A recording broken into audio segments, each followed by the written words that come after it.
Well, hello! Welcome to Off the Planet with all the extra bits, bonus stories and bits of interviews that we didn't have time to run in the show. I'm John Barron. I'm Chaz the Chadello. Now, Chaz, this week, it seems as though, well, with 8 days to go until the elections conclude, because the election's already happening in most states now with early voting and mail-in voting and everything else, there's a lot of attention on the get out the vote effort, the early voting numbers, but also the voter suppression efforts, which include not just things like voter ID, but also even, you know, almost third world style voter intimidation, dudes with guns and wearing camo hanging around public drop boxes where people are allowed to put in their early votes. This is pretty bad stuff. Yeah, these drop boxes are basically places where people put their mail-in votes if they don't have confidence in the postal service, and I can understand why they might not. They drop them off there. And these guys have been basically surveilling it. They're surveilling the drop boxes because they're of the view that in the last election, one of the conspiracies about how the last election was rigged were people were going around dropping off multiple votes in the drop boxes. But obviously, each vote needs to be ticked off as an individual. It doesn't matter if the same person drops off 1,000 votes. If they're for 1,000 different people and they are legitimate votes, then it's not an issue, right? But anyway, they're obsessed about that. So they're sitting there monitoring it and taking photos. These aren't election monitors or observers. Yeah. These are just people that have gotten all hot and bothered reading about the potential for fraud on the internet. Absolutely, and some of these people are literally standing right nearby, as you say, with weapons, looking a bit shifty. Others are hidden, taking photos and footage to try and compare who's dropping off more than one ballot, etc. It's gone to the court because Democrats have been saying, yeah, this is scaring people. This is voter suppression, and the courts have said, well, they have the right to stand in there in public. Yeah. If they've got a gun in Open a place where you can carry exactly. And I suppose my question on this is, well, firstly, what kind of law could you pass to stop this? Because this is just like in a shopping mall or something like that. And you go, what kind of law can you pass to stop people standing around in public? I think it would be, and how would you enforce it? Yeah. Like you would need to, because the thing is, I think it's one of those things where if people are operating by the intent of the law, not such a problem. But the problem is sometimes they're not. Sometimes they are literally intimidating people. They're staying around looking threatening and so forth. And so it's a really grey line. I mean, what's your view on this? Well, it reminds me of both the sort of voter intimidation tactics that used to be used, particularly in the Deep South, in the sort of the Jim Crow pre-civil rights era, where African Americans, if they had gone through all the hurdles to be able to register to vote in a state like Alabama or Mississippi, they would then find that there were good old boys kind of just, you know, standing around like this outside the schoolhouse or the church hall as a disincentive for those folks to go in and vote. And in those days, it was less easy to know because African Americans were sort of still in that transition phase between supporting Republicans and supporting Democrats, and that transition sort of fully happened in the 50s and 60s, I suppose. But still, it was clearly people trying to stop certain groups of people from voting. And the reality with drop boxes is certain groups of people use drop boxes. Who are those people? They're people who are more likely to have the kinds of jobs where they can't easily vote in person on a Tuesday. Also, there's a kind of a cultural difference now. So Republicans are still, because of partly of Trump's discrediting of early voting and mail-in voting and non-election day voting in 2020, Republicans still overwhelmingly choose to vote on election day itself, whereas, you know, folks who are just wanting to put in their vote can't even necessarily get that far, maybe the car's not working or whatever. It's very convenient for them to use a supermarket drop box. Yeah. So again, you know who are these people. They're going to be more disadvantaged people who, generally speaking, are more Democrat-oriented. They're more likely to be voting for the Democratic Party. So this is a tactic which is to stop Democrats from voting in the same kinds of numbers that won them the 2020 election. It's clearly this is what they're trying to do. And by trying to stop people who are allowed to vote from voting, it is anti-democratic in my view. I suppose I'm slightly torn in that I feel like comparing it to, say, the 1960s when they did do very similar things, I feel like there's less reason for a random voter in 2022 to fear violence than a black person in 1950s Do you read South. the news at all, Jazz? It's not quite as bad as Jim Crow, let's just say. At that point in time, that was pretty hardcore, right? But having said that, when you read extracts from the 60s, it could have been written today. There was like William Rehnquist, the Supreme Court Chief Justice, during his confirmation hearings, there was an article written about his tendency of doing this kind of thing in the early 60s. I'll just read you the quote. This totally could have been written today. Republicans say that in the 1960, 62 and 64 campaigns, Rehnquist helped plan and direct a poll watching program that was intended to block what Republicans called illegal attempts by Democrats to win elections. Although the practice of turning away, Democrats assert that Republican poll watchers intimidated minority voters and restricted voting booths to discourage black and Hispanic residents. A Phoenix lawyer and longtime Democrat activist who said he did not want to be identified said that at the 1962 election, he was photographed by William Rehnquist as he and other Democrats approached a voting precinct in a minority community. We asked him what he was doing, or perhaps he just told us, "I'm taking pictures of everybody," the lawyer recalled. We asked if that wasn't harassment. He just laughed and said, "There's no film in the camera." And I think that that's quite revealing of what you're talking about. Even if they're saying it's about getting evidence, there is unavoidably tangled up the idea of suppression in it. And so for me it's a dicey area. Yeah, and don't get me wrong, voter intimidation, voter suppression doesn't just have to be somebody in camos with a gun. It can also be a lawyer with a clipboard at the polling station. Having lawyers who challenge people's right to vote, who question their ID or their registration. Both sides have done that for a very long time. But again, it is typically Republicans who challenge usually racial minorities' right to vote. And that is a form of intimidation, because if you are threatening somebody with court action, you are essentially threatening them with losing money, because they could be fined, they could have to defend themselves in a court, they need to justify their vote. So you are using a different form of intimidation, not as ham-fisted and blatant as an AK-47.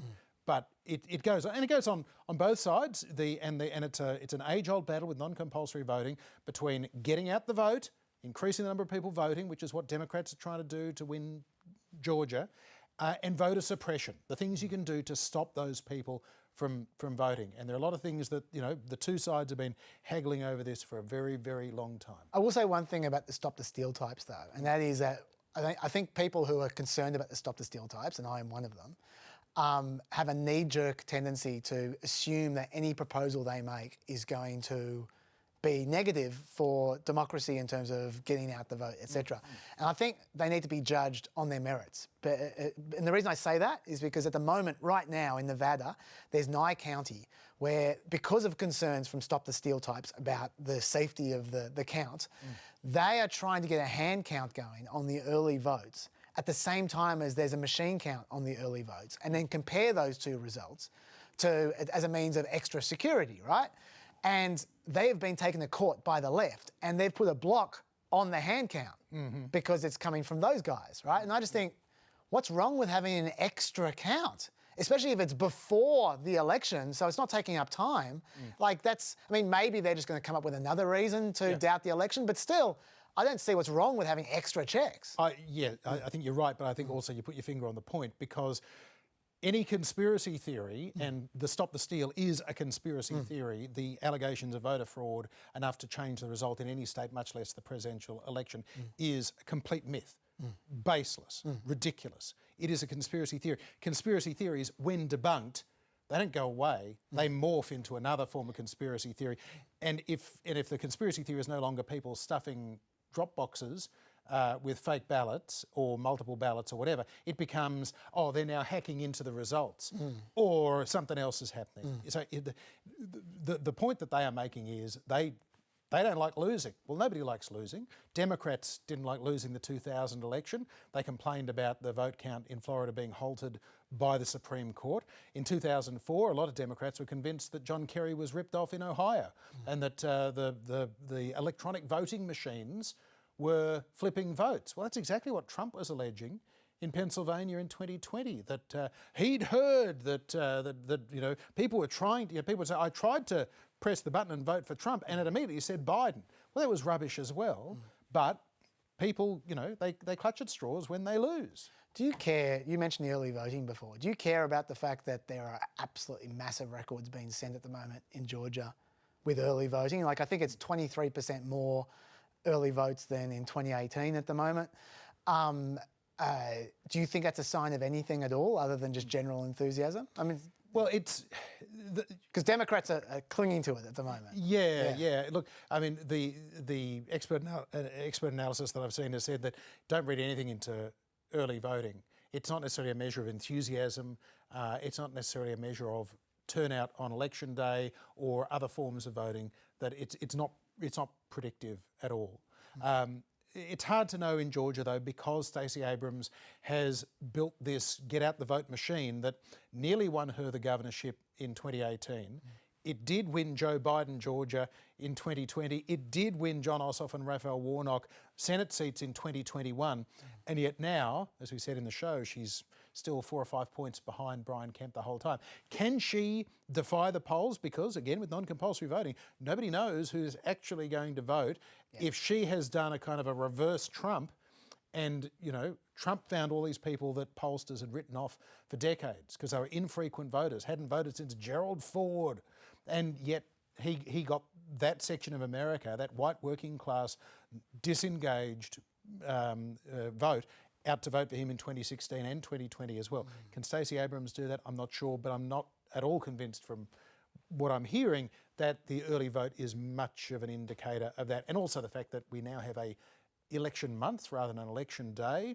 On the one hand, yes, it does make it fairer because you don't have to just be free on a Tuesday to go and vote. So it makes sense from that point of view. But it also means Stacey Abrams and Brian Kemp were debating today, 8 days out from the election.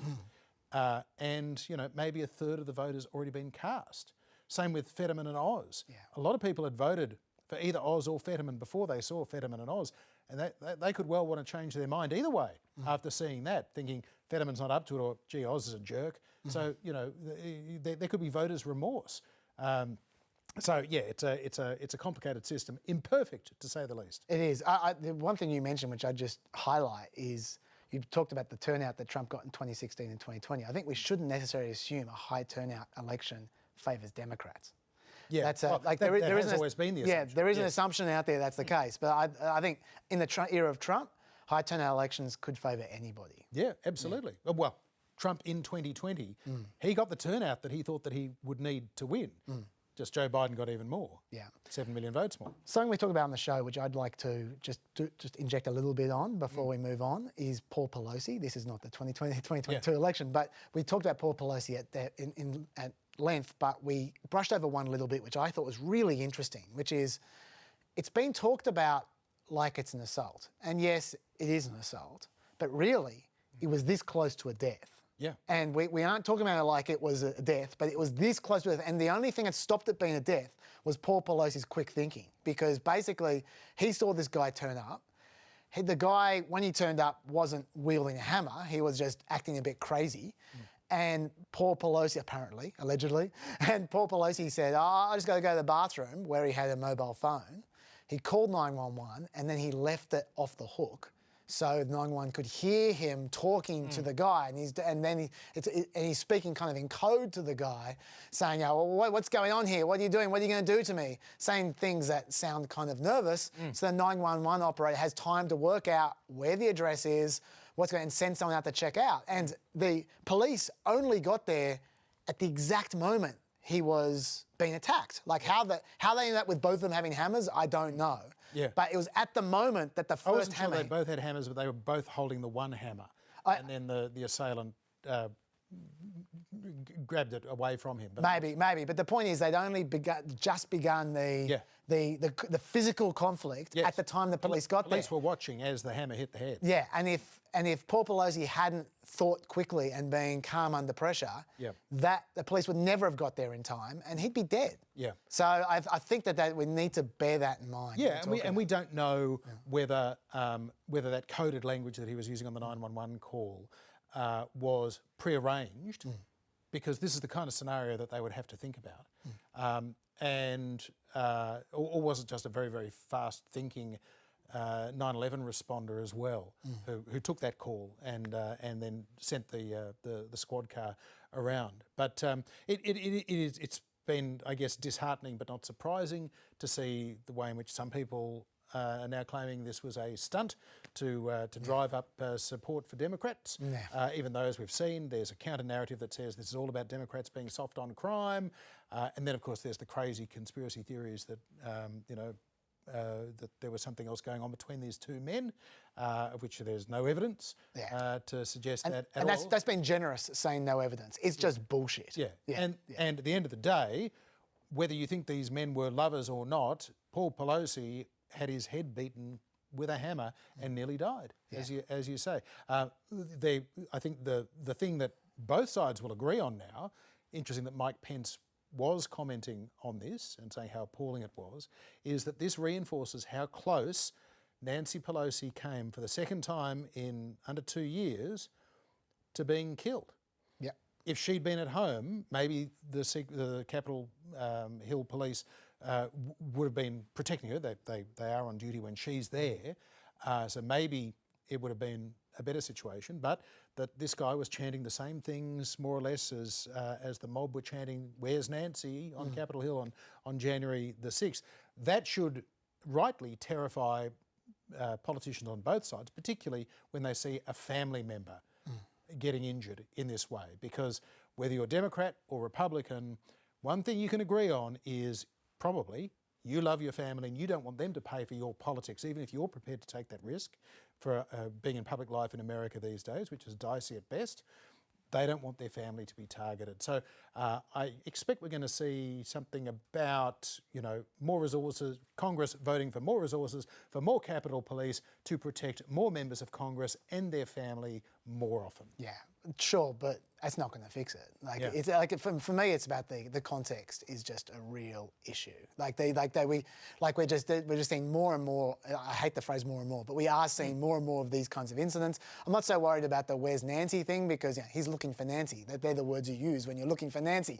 But I do think this is in the context of just constant incipient violence going on.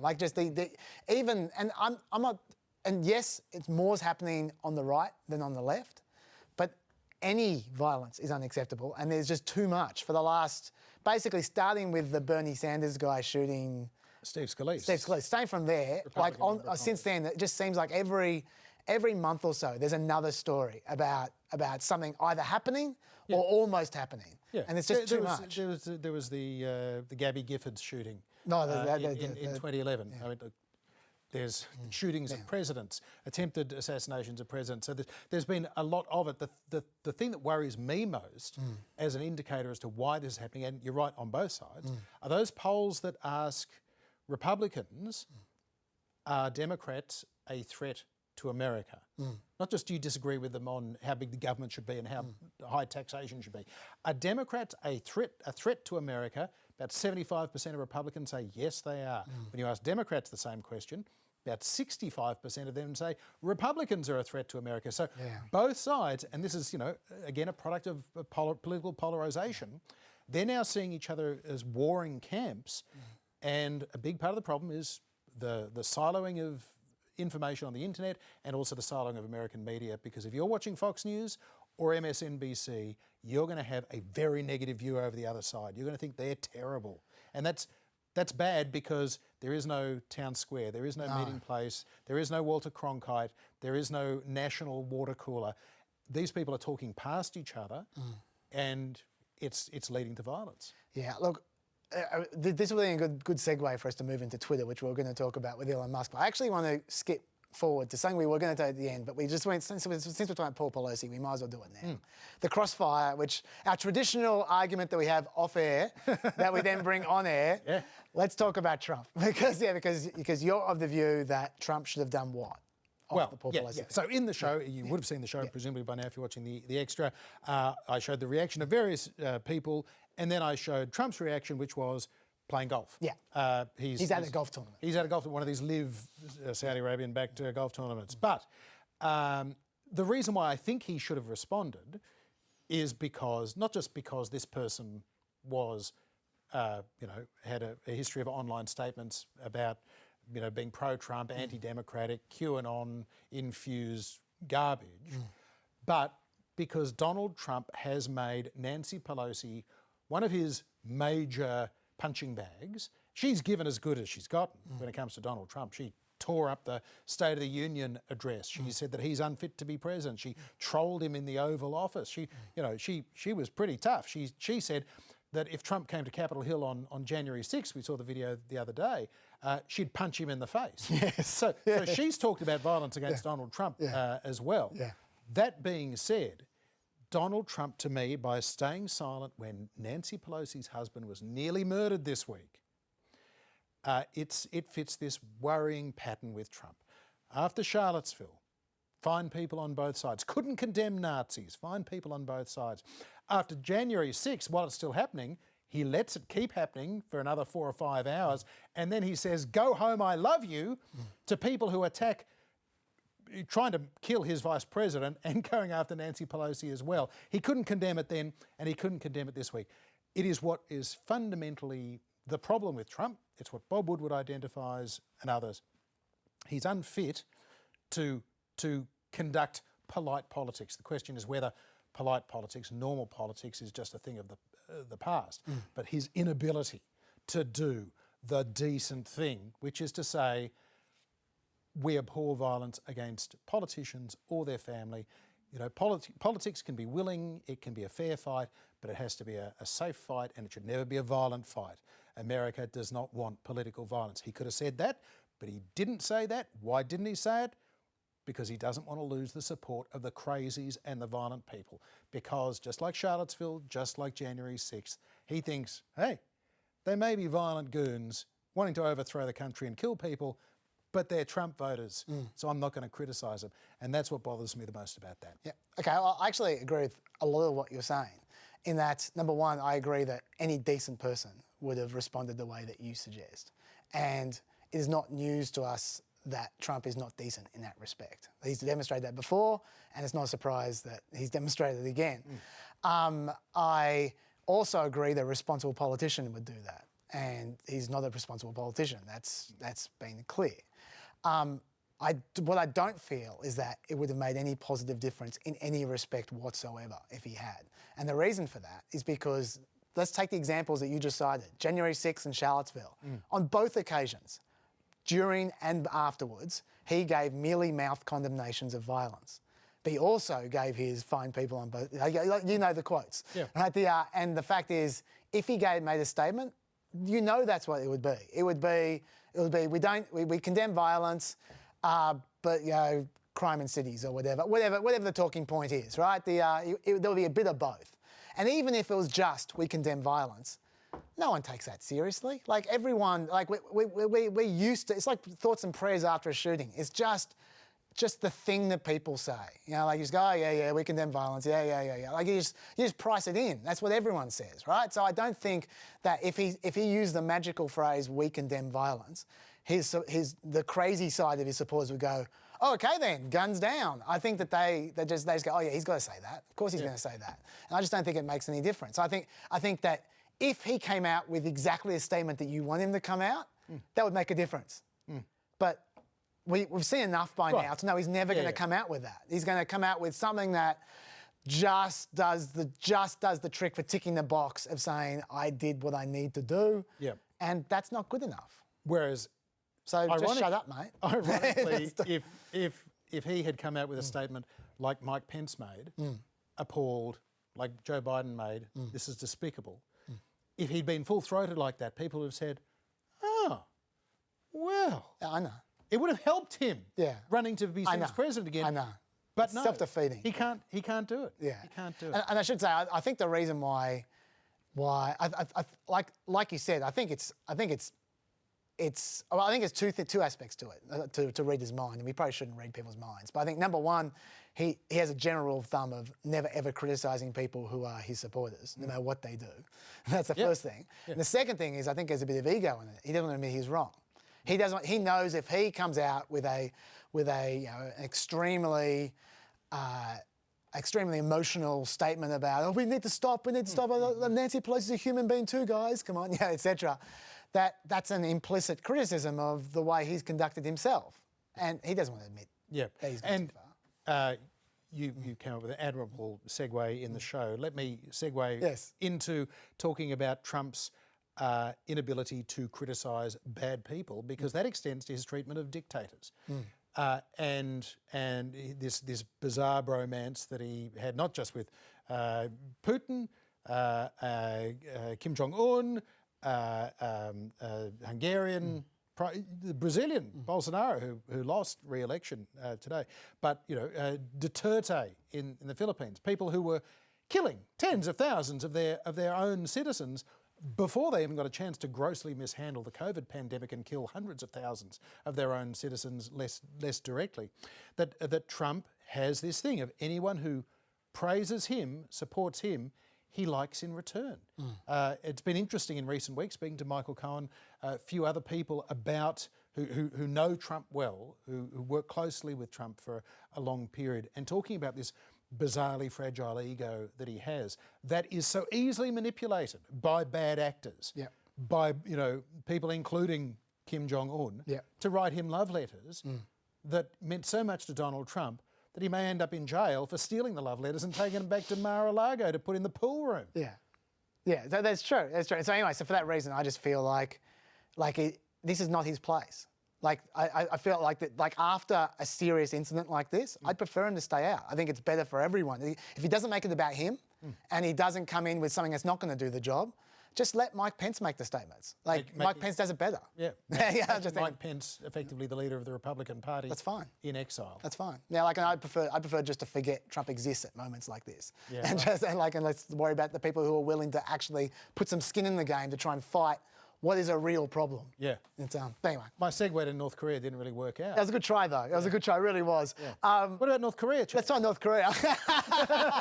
Okay. What John was trying to set up there was something I just noticed, which got almost no play at all in the press, was that... Do you remember back in, was it 2017, 2018, when Trump, before he was in love with writing love letters to Kim Jong-un. He was being bad cop rather than good cop. And he sent out some Little tweets. Rocket Man. He said, the Fire and Fury. I've got the tweet right here, just to remind you guys, which was, North Korea best not make any more threats to the United States. They will be met with fire and fury like the world has never seen. And people are like, oh my God, we're on the edge of destruction here. He's threatening nuclear retaliation, right? Well, just this week, there were more missile tests from North Korea, and we don't know the exact details because they weren't tweeted out. But we know that there was a very small story in the press about a letter sent to North Korea from the Pentagon, saying that the military warned that the use of nuclear weapons, quote, will result in the end of that regime. There is no scenario in which the Kim regime could employ nuclear weapons and survive. Now, maybe they mean they'll just send a little person... Survive politically rather than... maybe they mean that. Survive as in we'll blow you up. Personally, I took that as a pretty blunt threat. Along the lines... ambiguity doesn't really have a place in diplomacy. No. So, there is definitely an implication. And I just say the only difference really between that and Trump's tweet was that Trump's tweet was more childish and more juvenile and more public. But the message was, I think, essentially the same message, because they didn't used to talk like this, the Pentagon. They used to be much more restrained in their discussion of repercussions. And I feel like we're getting to a point where if you're nervous about that kind of thing, you should probably start getting nervous. Like, these are real warnings, but for whatever reason, we're just maybe we've got too many other things to worry about at the moment. Well, I think it's probably because more people trust the grown-ups are in charge, whether it's at the State Department or in the White House itself, and that, you haven't got a president who's going to confuse the red button with the Diet Coke button. I suspect that's got something to do with it. That might be related, yeah. But anyway, I just thought, given we're talking about the potential nuclear war there, we should just flag that it's happening. Sure. Noted. We'll see how that turns out. Yeah, absolutely. So during the show this week, we usually just have one interview in the show, and we often have a second interview that we run in the extra. This week we had bits of two interviews in the show, which means we have bits of two interviews for the extra because there was lots of other good stuff. We'll go to Michael Cohen in a moment. But first, to Trafalgar pollster Robert Cahaley, who, as you'll recall, was the Republican polling firm that picked up the shy Trump voter effect in 2016 and were hailed as geniuses as a result. Robert Cahaley. Robert Cahaley, welcome back to Planet America. Thank you. In your experience, Robert, do candidate debates like the one we saw in Pennsylvania have a significant impact on the polls and the final vote? Absolutely. I think debates have an impact, but not the impact you think, because it's not about the people who actually watch the debate, because very few do. It's the outtakes. And now in the social media environment, it's the little clips that make it viral. You know, in the past, there's been debates and the news would run the little clips. And so they would kind of determine how they framed a debate. But in the modern world, when everybody can send video clips around, it kind of becomes viral and kind of a crowdsourced thing. So it's the clips that are moving around, the gotcha questions, the moments in Fetterman's case where he, kind of just got stuck and couldn't answer specifically on fracking and his health. That's what's framing it. It's the little bit of the debate that the average voter sees, so it's not so much the debate as a whole. From your observations, what percentage of people at this point have completely made up their mind and absolutely nothing can change it? Oh, we think that number's in the 40s for both candidates. And Robert, a month or two ago, your polls were showing much more Republican results than the other pollsters. But since then, the other pollsters have come around and said the Republicans have all the momentum. So are they just seeing what you were seeing all along? Or even in your polls, are you seeing more movement towards Republicans in the last couple of weeks? Certainly not in the last 2 weeks. We've seen the same momentum going on. I always say that polls have two purposes. They're either designed to affect the electorate or reflect the electorate. We try to always reflect. Our entire model is based on the fact that we have subscribers that pay lots of money to get accurate information, regardless of any kind of party or any kind of agenda. But I can't always say that the media polls in America are agendaless, because if they weren't agenda-driven, then why weren't they fired in the last 3 cycles? Because they were terrible. When in these cycles, when we're having an error rate this, under 2.4 cumulative, and even in 2020 under 2.5, and these guys were in the 4s and the 5s, and they wouldn't have their jobs unless somehow they were delivering what the people paying them wanted, and that might very well be to try to affect the electorate a little bit. Do campaigns mind if the public polling is poor, as long as they get the media cycle that they want out of that polling? Or does the quality of polling matter, because ultimately campaigns can make some poor decisions based on poor polls? Well, I think internal polling, you always run the risk, and I've done work for campaigns, and let me tell you, it is very hard to be, to tell the candidate what they don't want to hear.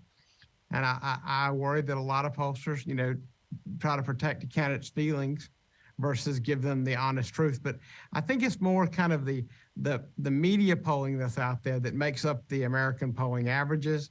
A lot of them come from big media companies and educational institutions, which in everything else they do has an agenda, and it is not likely that their polls do not also reflect the agenda. One of the things they were really messing up, and we could all see this, is they have been polling registered voters for months, and now they're moving to likely voters. Well, that doesn't make a lot of sense, because if you did nothing but poll 2020 voters, you've gone beyond registered. So their pools included people who didn't vote in 2020. And if you're not a newly registered voter, I'm just trying to figure out, how many people do you think who didn't bring themselves to the polls in 2020 are itching to vote in this one? And I would tell you that number is extremely low. And so polling registered voters is just not effective unless you're trying to make a poll look to lean more Democrat than it is. Now, Robert, a few weeks ago on Twitter, you said that the hidden voters of this election were even more hidden than the hidden voters of 2016 and 2020 were. Are you continuing to see that? And if so, why do you think that is?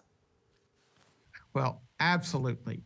What we see is in 2020, they were a little bit shy and they didn't want to kind of say they were for Trump, a certain amount of them, because, the Hillary had kind of demonized Trump supporters as, the deplorable, smelly Walmart people, stuff like that. It was the way she was describing people.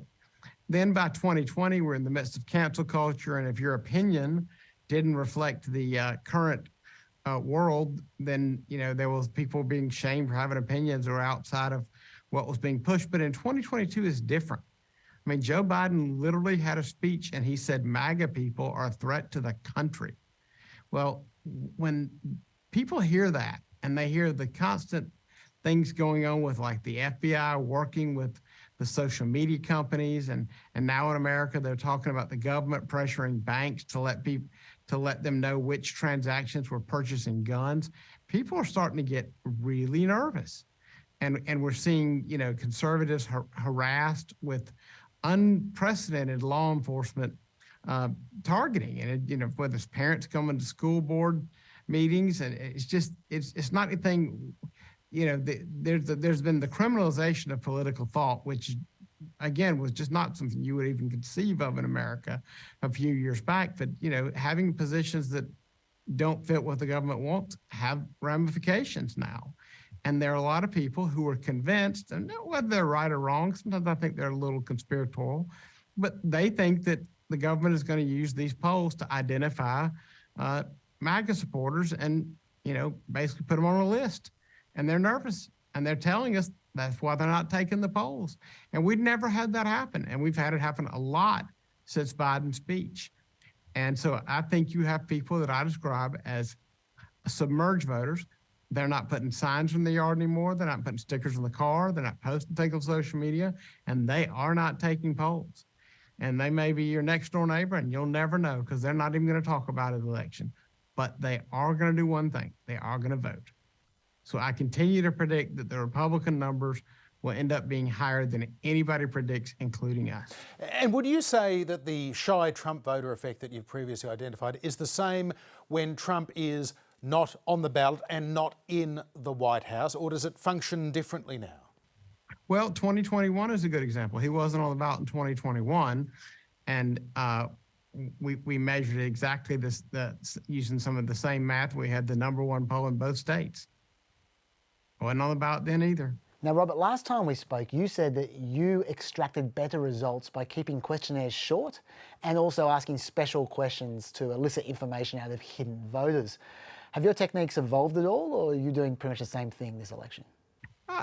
We always evolve and learn new ways of doing things, and have recognized some new trends. I mean, we learned, like, for example, we learned a lot in Virginia and New Jersey last year that you should start considering in your model that how many school board's now a big deal. And so you need to be looking at the states and figuring out whether school board races are going to be happening this fall. And then you have to do a corresponding change in how you build your model, because you're going to have more parents of school-age children participation in the election than you usually do. So you have to change your models all the time. You have to look at, who your pool of voters is all the time. And certainly technology is giving us some new ways to do things. I mean, there's a lot of technology we use that we're just not going to tell everybody, because there's a lot of amazing technology out there that not everybody has thought about using with polling yet, and we're not sharing it. Robert, in 2016, of course, you were praised for tracking down, identifying and polling a lot of shy Trump voters. In 2020, though, your polling was less accurate. You thought that Trump was going to win Wisconsin, Pennsylvania, Michigan and Georgia, which he lost, and as a result, you tipped the election incorrectly. I wonder, was that because there was some X factor in that election that denied you of those bragging rights again? Well, we actually had the lowest error rate of any of the pollsters in the entire country in 2020, so that's a pretty good boasting, right? And we had the #1 poll in more states than any other firm. But yeah, there were a few states, and I mean, listen, no matter how you feel about what happened, that vote by mail and the way that some of that went down and people participating, there are certainly a lot of questions about how all that went down. And I don't think anyone would argue that if 2016 were I mean, if 2020 were run based on 2016 rules, it would have been a different outcome. But yeah, certainly there were certain things we've had to learn to adjust for, and some of the vote by mail stuff was one of them. Now, again, in 2022, we're not going to have as much of that.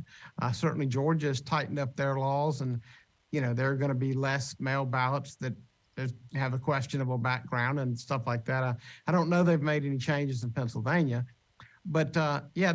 I think that you have to consider that there is an X factor out there, and you have to adjust for it. By 2021 in the runoff in Georgia, we had kind of built in what that X factor was, and that's why between Matt Towery and I, we had the #1 and #2 polls in the runoff. So we kind of adjusted for that. But yeah, there's always going to be a little bit of that. But some of these, the idea that some of these states were going to go so wildly for Biden. I mean, one of the greatest examples was Wisconsin, which we thought that Biden would just barely win by less than a point, and we were right. And most of the mainstream media pollsters said that Biden would win it by 10 points. Robert, if you need to pry out of someone that they're intending to vote through some kind of special technique, how can you possibly know whether they're a likely voter or not for your likely voter model? I mean, everyone that I've encountered who is, quote unquote, tells me they're not going to take polls, when we look them up on the voter file, they haven't missed an election. So these are regular voters who will be voting. They're nervous and maybe a little paranoid. But in this day and age, maybe some of us aren't paranoid enough. Who knows? In the future, do you anticipate that the way polling is being done will need to change dramatically, or is it just a matter of continued fine-tuning, in your opinion? Not the way we do it. But I think a lot of these guys, I mean, that's why I jokingly call them the Pony Express pollsters. If you think you're going to, one of the perfect examples, one of the major television news network, they do all live calls. Now, I don't know how millennials and Gen Zs are in Australia, but in America, if you call a Gen Z or a millennial on the phone with a number they don't recognize, the odds of them answering that call and talking on the phone and answering 40 questions, how many normal Gen Zs and millennials do that? 0. There are no normal ones who do that. They are all about text and messaging each other. So if you're trying to say that you're a reputable television network doing a poll that's all live callers, you're not measuring regular Gen Zs and millennials. So you're engaged in pseudoscience. Now, Robert, Nate Cohen from New York Times says their response rate is 0.4% per phone call. Are you getting response rates like that? Or I suppose you don't make just phone calls, do you? Absolutely not. One of the things the analogy we give is the banks that have been successful in the last 20 years have evolved. They still have a few brick and mortars for the people who have to go inside. And then there are people who are comfortable dialing in and doing touch tone on their phone. And then there are people who go to the ATM. And then there's another group that'll use the app to do all their banking. So they recognize people's need for privacy and their ability to engage with technology. And they built a banking system that works for all these people. Well, we've done that with polling. And whether it's giving you a live call, whether it's delivering you a text message that starts a poll that you can take in the next 48 hours, which is what we usually tell them, or an email you can take in a certain amount of time, or an online platform. We tell you have a certain amount of time to take it so that you may take it at your convenience. And we make it easy to participate. That's why we get a better percentage with young people and a better percentage with minorities than almost any of these major polling groups, because they have an old model that is broken and they just won't let it go. They're stuck on so many methods and this idea that these long questionnaires, they're just losing people. I mean, when you start a call, the number one question we get is, how long is this going to take? And if this call starts with someone saying, hey, do you have time for a short 3-minute poll, 4 questions, or number of questions, it actually radically affects the response rate. But if you told them up front it was going to be 40 questions, they might hang up before you got the rest of the words out. But they won't let go of the model because they care more about the model than they do success. They are trying to do in an online world, they're trying to run VHS polling. Finally, Robert Cahaley, the big question based on what you're seeing in your polling and the other signs that are out there. What is your tip? What's your expectation? What happens in next week's midterms? I expect the Republicans will do 25 to 30 House seats or better in the House, for the Congress. And I think in the Senate, Republicans will do at least 52. The 52nd may very well come in a runoff in Georgia, but they'll do at least 52, and with all the possibility that that continues to get better. Robert Cahaley, thank you for joining us on Planet America. Absolutely. Have a great evening.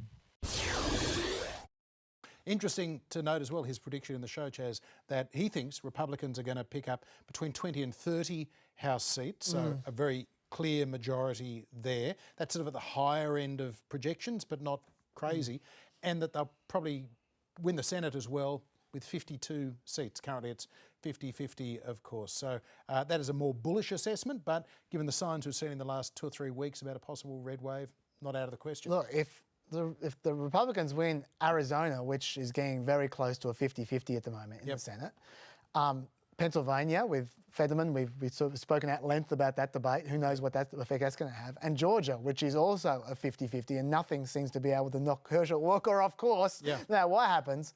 That's 52. Absolutely. So it's not an unrealistic assessment, that's for sure. And as far as 20 or 25 seats in the House goes, if the Republicans win the popular vote by 3 points, and that was a uniform swing, they'll win 40 or 50 seats. There are a lot of seats bunched just in the Republican popular vote margin, with a narrow margin. And of course, what's interesting about this is that the polls are suggesting, as much as they can be believed at that sort of granular sort of congressional district level, and the polls do get a bit ropey down there, but there's a lot of evidence accumulating now that Democrats are in trouble in congressional districts in deep blue states like California. So there's potential for some Republican gains in parts of California and in New York as well, and that could lead to what will inevitably be called a red wave. Now, Michael Cohen, Donald Trump's former attorney, now he's after getting out of jail, he's now a podcaster and has written a new book called Revenge.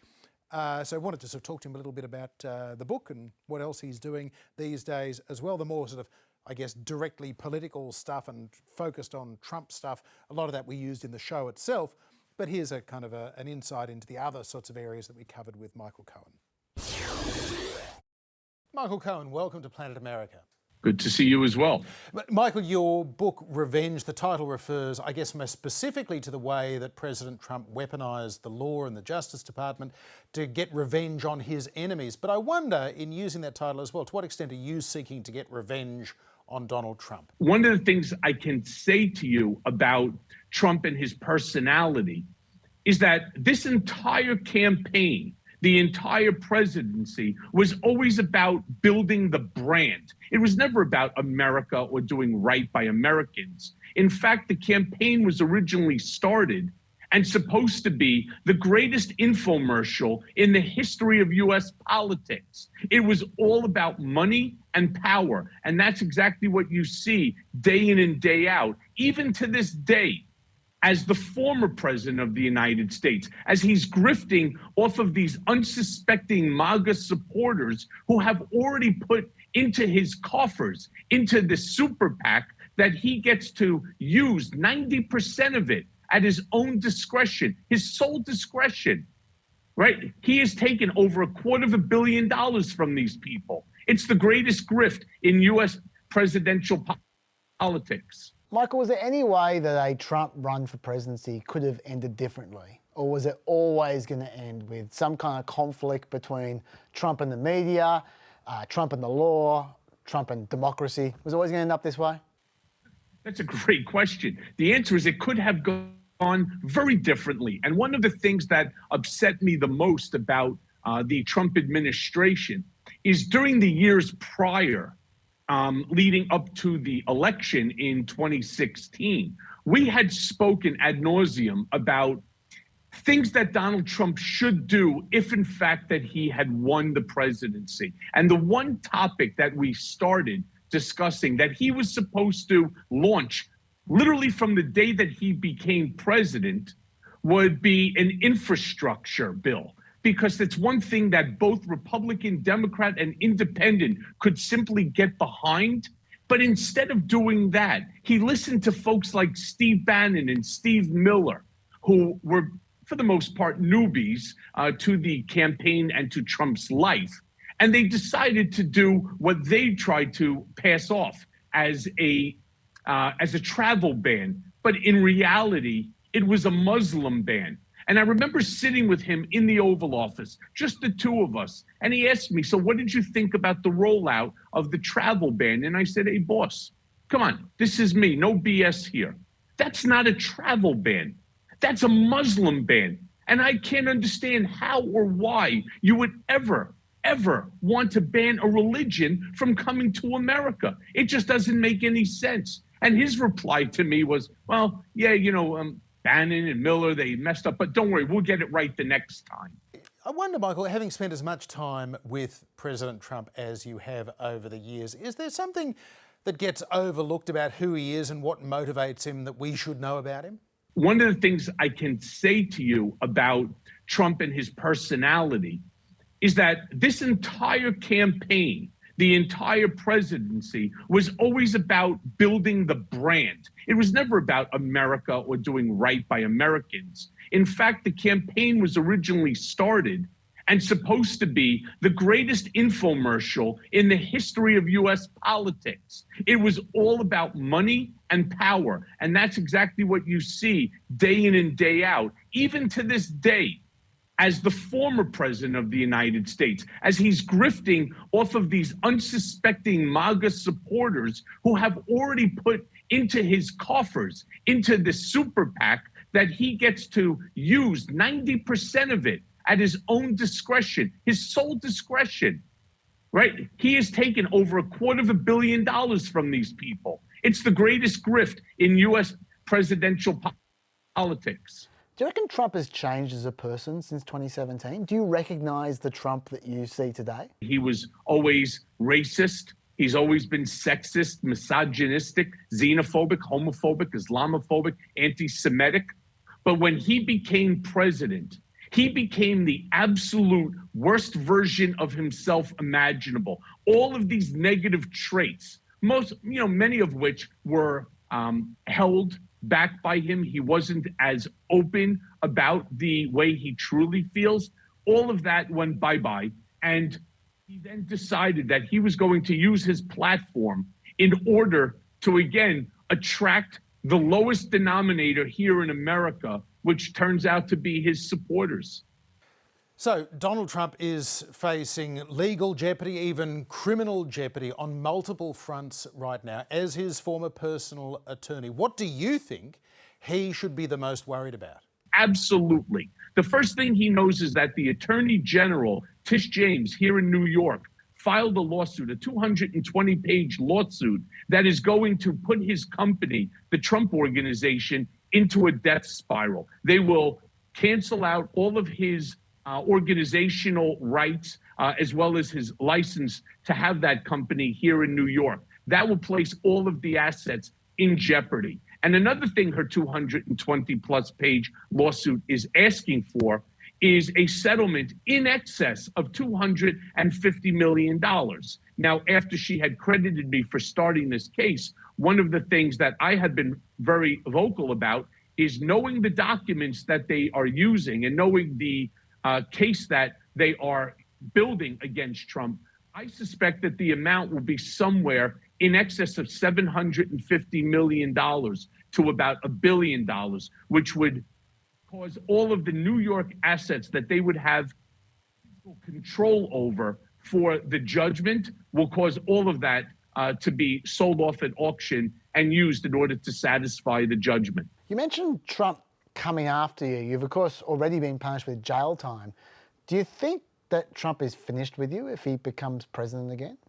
No, I don't think so. I don't think he's finished with me. I don't think he's finished with many, many people, all of whom he would classify as part of his enemies list. I believe that somebody who looks up to the likes of Vladimir Putin, Kim Jong-un, Mohammed bin Salman, Erdogan, and others who have that dictatorial personality to them, one of the things that he would definitely look to do would be to punish those individuals who were negative to him, the critics to him. And that's something that I have seen him discuss in terms of how Kim Jong-un, for example, anybody that is negative to him somehow manages to disappear. This is the belief system. This is the ideology that Donald Trump, I unfortunately believe, will employ. Michael Cohen, you played a key role in negotiations for what was planned to be Trump Tower in Moscow in 2015-2016. Some see that as the key to understanding Donald Trump's weirdly deferential treatment of Vladimir Putin. Does that deal and the money that he could make in Russia explain that, or is there more to it? Well, again, I talk about this at length in Revenge because it was part of the Steele dossier, which is 11 allegations raised against me. Each and every one of them are factually inaccurate. They are nothing but blatant lies. The Trump Tower Moscow project was really nothing more than a real estate deal that Trump was looking to do. He always wanted to do business in Moscow. There was a lot of money on the table for Trump. It was supposed to be the tallest building in all of Eastern Europe. It would consist of commercial, residential, and hotel, of which he would own in perpetuity. So this was really a real estate deal. There's nothing more nefarious to this than simply that he was looking a project in another country. And the Trump organization has done other projects in other countries. I mean, they're in South Korea, even though it was done by, for example, Daewoo. He had it in Panama. I mean, he's had it in many other locales. But this notion that he was looking to cozy up to Putin using the Trump Tower real estate project, that's not accurate. He wanted to cozy up to Putin because Putin is very rich and he's very powerful. And he likes Putin's style of how he, in essence, took over the whole entire country for his own financial benefit. That's what Trump admires, and that's what Trump was hoping to do here in the United States. Michael, the last time people ran against Trump in a primary fight did not work out well for them. So what would your advice be to someone like, say, Ron DeSantis, if he comes up against Trump in a primary fight in 2024? And I believe that Trump's popularity amongst the Republican Party has waned and waned significantly. He still has that base, so make no bones about it. There is a base of about, let's say, 22% of the Republican Party. That's about 20 million Americans that are, massive supporters of Trump and Trumpism. But I believe that Ron DeSantis understands what it would take to fight Trump in a primary. You can't allow him to be the bully in the playground. If he makes a snide comment, you can't do like what others had done, which is try to take the high ground. You have to beat up a bully in the playground, no different than if you were a child and this thing was taking place. So I believe Ron DeSantis will hit Trump below the belt. And the interesting thing is the things that you will hit Trump with are factually accurate. And that makes Trump very weak in a primary. So what do you think Donald Trump is thinking right now about another run for the White House? Does he run in 2024? I don't believe that Donald will run in 2024. I never did. I believe he says that because, again, it's part of the great grift, which is continuing to fleece his supporters out of more and more money, claiming that he is going to run and keeping their support active. The reason he won't run is, well, there are several things. The first is he has a very fragile ego. If Donald Trump entered the race, and we already know there are several Republicans that will primary him, if he doesn't win that, he becomes a two-time loser. And that's about the worst thing that anyone could possibly call Trump, is the L word, the loser word, that his fragile ego could not handle that. But more importantly, if in fact he does run, you are required to then open up campaign accounts, as opposed to being able to fleece all of these supporters into this super PAC that he created, that once again gives him full and complete control. And over 90% of all of the money coming in, that's 90 cents of every dollar, he has absolute control over, and he can use it for anything that he wants. So I don't believe he's going to run. On top of that, lastly, I think statistically, the folks around him, at least the few that are still semi-legitimate, have already advised him that based upon the numbers, he cannot win a general election based upon who he is and the support that is out there. He just doesn't have enough in order to win a general election. Michael, does Trump have any friends left at all? And if not, how do you think that might be affecting him?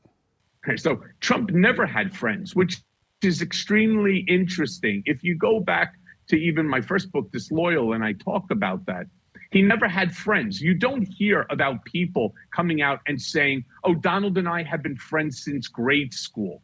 Donald and I have been friends in college. You never see that. And I challenge you, I challenge your listeners and your viewers to just Google. And what you'll find is Trump will say, well, I have many friends. That's the first way that you know that he's lying. He doesn't have friends. He has acquaintances, he has people that he does business with, but he doesn't have friends. He's really a very, he's a lonely kind of man who is sort of a recluse in a very strange way. I don't think that has any effect on whether or not he chooses to run, whether he chooses to do anything. This entire decision is going to be solely predicated on whether or not he feels that he'll be able to attain power. Now, if somebody like Ron DeSantis decides to make a deal with the devil and says, if you back me, I will make you into the kingmaker. I will make you into what technically like a Mitch McConnell is right now. And we will grant you access to the White House, and you could do the things that you would have wanted to do other than, of course, legislate. I believe that by doing something like that, you can get Donald Trump on your side. Most of the deals, for example, that Donald did at the Trump Organization, people gave him $1 million, $2 million. It was dangling a carrot in front of him, and he would bite for it, hook, line, and sinker, and sign these LOIs like they didn't mean anything. It had nothing to do with whether it was in a good area, great area, whether or not the partners were good people or bad people. It's basically dangling something because that's how he operates. In order to give something, he wants to get something.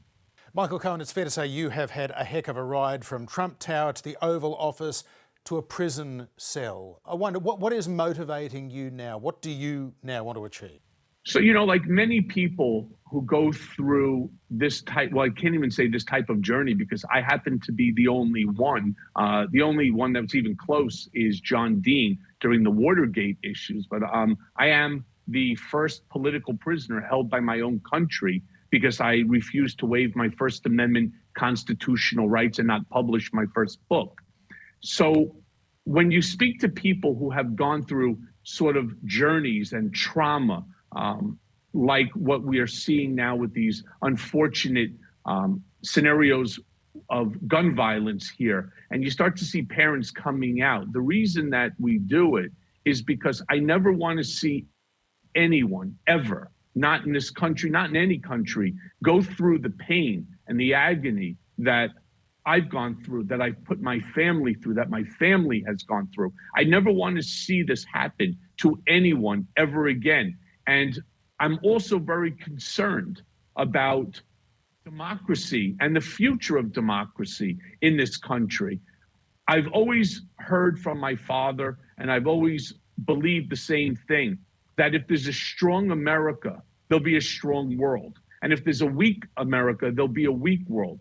And we're seeing right now what happens when you have a weak America. You see someone like Vladimir Putin deciding to annex portions of Ukraine, dropping bombs. We're seeing what's going on even in Iran, with the protests. We're seeing what's going on all over the world. My concern is that democracy, which is in peril right now, manages to strengthen.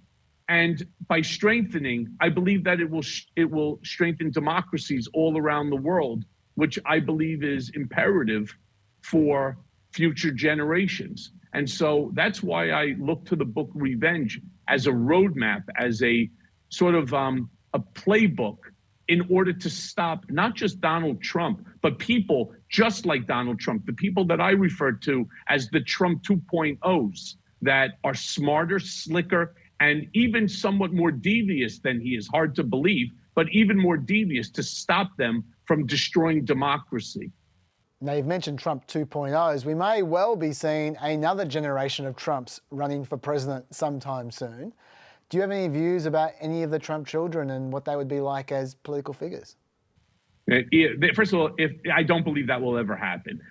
Each one of them carries specific baggage that they are not willing to allow the public to learn, that would hurt them both personally and professionally. So I don't believe that will happen. First, there's something definitely going on with Don Jr.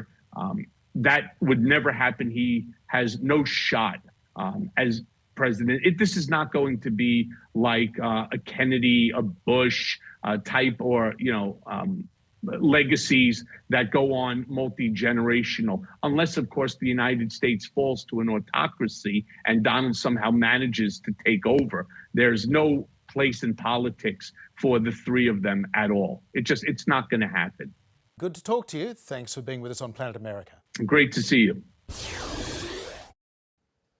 Donald Trump's former personal attorney, Michael Cohen, ending a big Off the Planet, which was only so big because it was a very big On the Planet America this week, Chaz. Yes. This time next week, it'll almost be over. Yeah. Midterms just 48 hours away. We got a lot to talk about on next week's shows. Yeah, both we've on got and two off shows the next week. We got a Wednesday night live show after the midterms as well. That'll be fun. Yeah, it's going to be very planetary. Yeah. Are we going to do another Off the Planet as well? If you want. Yeah, we can. You got your podcast as well. I do. How many podcasts are you going to do? Pep with Chaz and Dr. Dave. I think I'll do it daily from now on. Wow. Forever. How does Dr. Dave feel about this? Does he just like put all your calls straight through the answering machine? He died years ago. He's an animatronic puppet these days. That explains the hair. And thank you for watching.